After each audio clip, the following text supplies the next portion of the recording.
抢地啊、抢水啊，会造成很多的冲突。所以那时候漳州人跟泉州人有很大的冲突，就是漳泉械斗。同安人跟三义人其实是泉州人，那为什么他们会不和？是因为说三义人是比较北边，好，然后同安人是比较在南边，已经靠近漳州了，所以他们比较好一点。所以漳泉械斗的时候呢，三义人跟那个漳人打得很激烈，但是呢，同安人稍微有点中立，就是好像就不爱去参与。啊，后来大家会记仇，所以后来就被排挤。所以在排挤的时候，就会从孟甲那边一直排挤，最后就到这边来落脚，所以才会那么远。他的故事是这样。左边做的跟右边做分组不一样。我们看哪里？看这边，然后看我比这边，跟右边就差点，有没有？这边就有点分出高下了，对不对？哎，但是也不能因为这样就足以败北啊。我觉得不是这个原因，只是他这边做的比较细一点，这边有个青菜啊，因为看得到。好，来看一下哈，来，北方在哪里？在后面那边。北方在后面嘛，南坐北没有错哈，没有错。为什么跟你们讲？这个就是这一间庙非常难能可贵的地方哈。坐北，朝南，哎，然后呢？这个是钟，对不对？这个是什么？鼓。晨钟、暮鼓。东边、西边南边、北边。另外一个讲法就是左青龙，右白虎，前朱雀，北方后玄武，所以它非常的风水格局概念。你现在找不到了啦。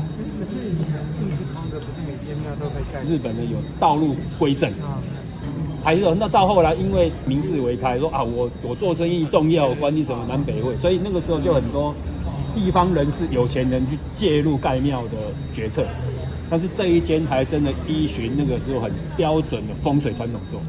希望你们以后有机会，你们自己带人来的时候，你就学有这一招。蛮厉害的，真的是这样啊，真的是这样啊！这个庙非常难能可贵，就是这样，太厉害了。它的风水宝地还有它的方位，真的就依照我们传统的格局跟那个思路去做。经发，我们用台语来发音啊。不，钟，台语有金啊，金换，希望这个钟能够跟金鱼一样叫得那么大声，叫金换。以前有说龙生九子，钟的钟扣做一个神兽，让它能够叫更大声。那只神兽呢？就长这样。长捕牢。哎，捕牢。对，它的名字叫捕牢。那个兽口，那个钟口。那个钟口。龙生九子里面很多用途。那驼逢。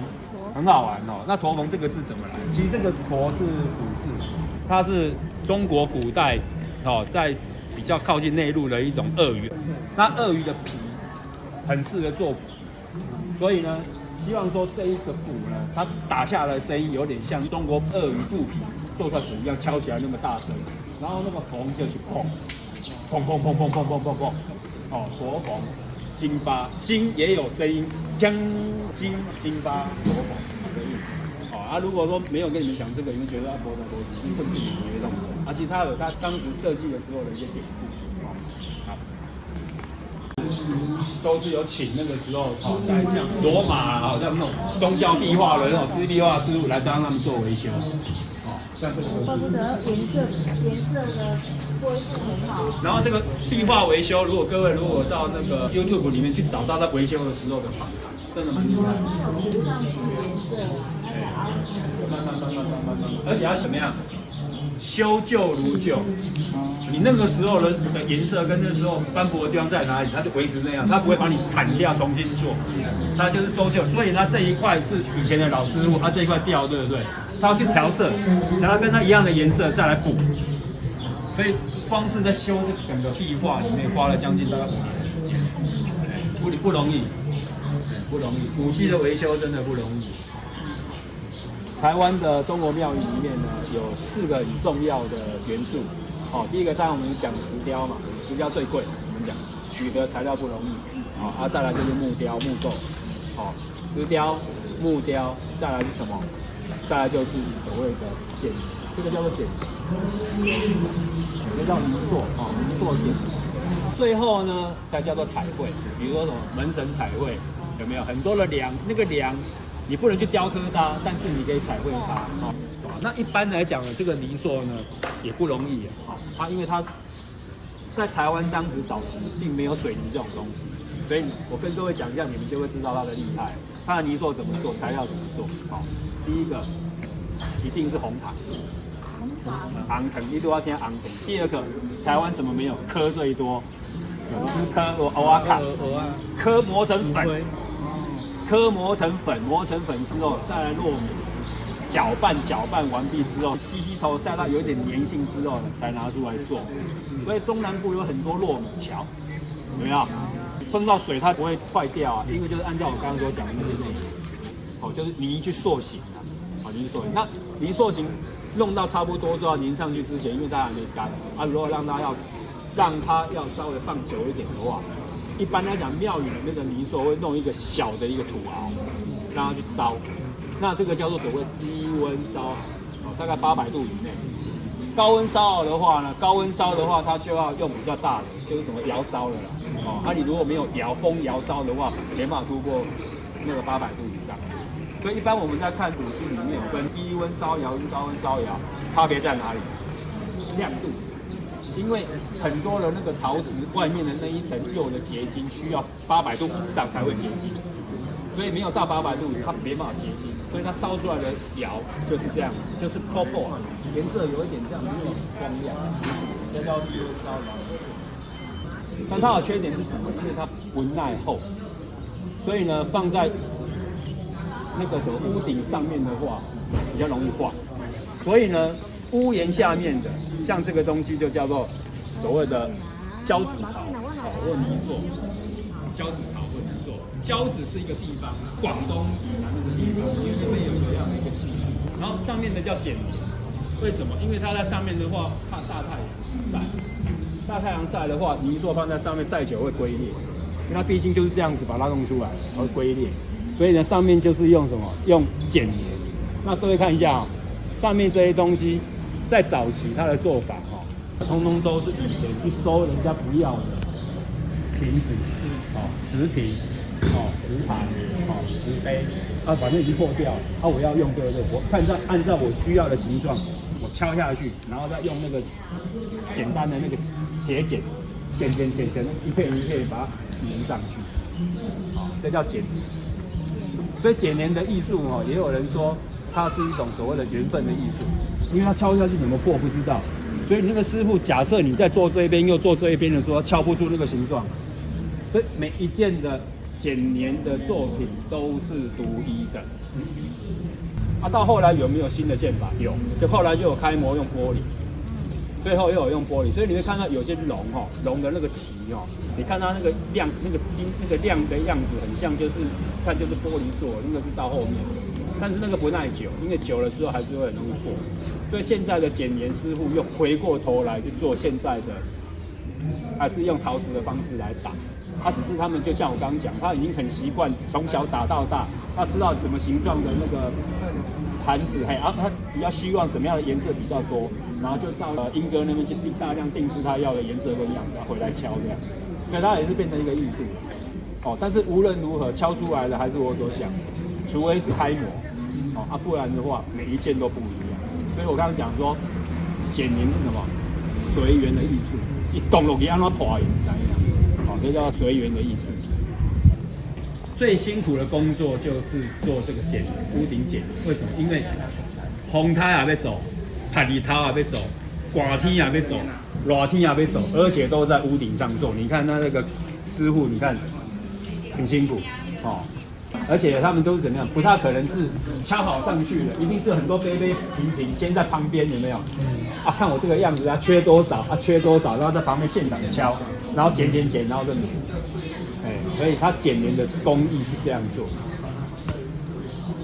了不起有没有对我们的庙觉得很神奇？所以希望我们来这边拜庙的时候，麻烦多了解一下我们的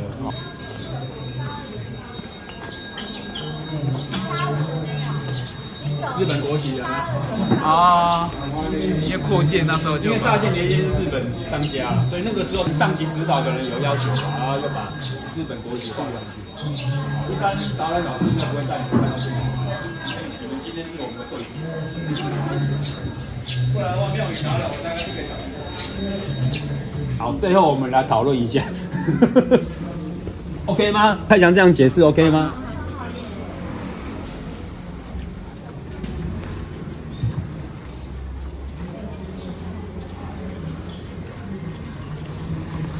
好啦，最后你们讲为什么龙边的会赢？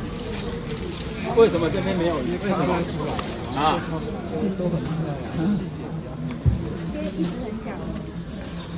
中轴线有没有下来？闹东海，你看到每一个间距有没有？如果这边要写八仙大的话，请问它要放在哪边？它是不是被排挤到旁边去？庙里面什么最重要？中轴线最重要。人家说中轴线俗称分金线、分金手，差一点点都不行。以那个风水师傅在讲说，分金差一线，富贵不相见。所以风水的中轴线很重要。来哦，我上面是不是闹东海画圈圈？对。用你们的眼睛余光去看一下，那请问他另外一边他要怎么挤进去？没办法，是故意的嘛？他挤的可是就不歪，就歪掉了。故意的嘛？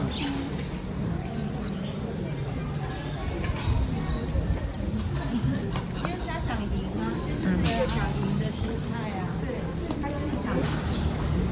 我没有看到。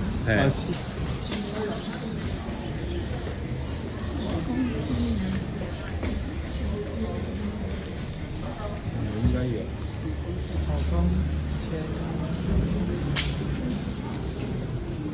好攻手，不补接，意思是说他在暗示对方的师傅，他有些东西不是路头原浆，他也透过补接啦。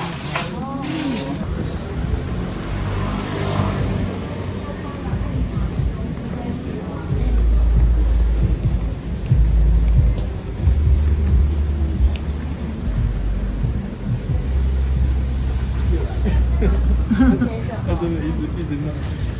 你要拍照才看得清楚。对，这样这样。真手艺无更改，银铜地方的锅塔进线。修给不老高背为什么一掉下去就这样，我们没有更改。所以我刚刚讲什么？其实我研究了这边好几年，我觉得雕的差不多啊。我们到这边来。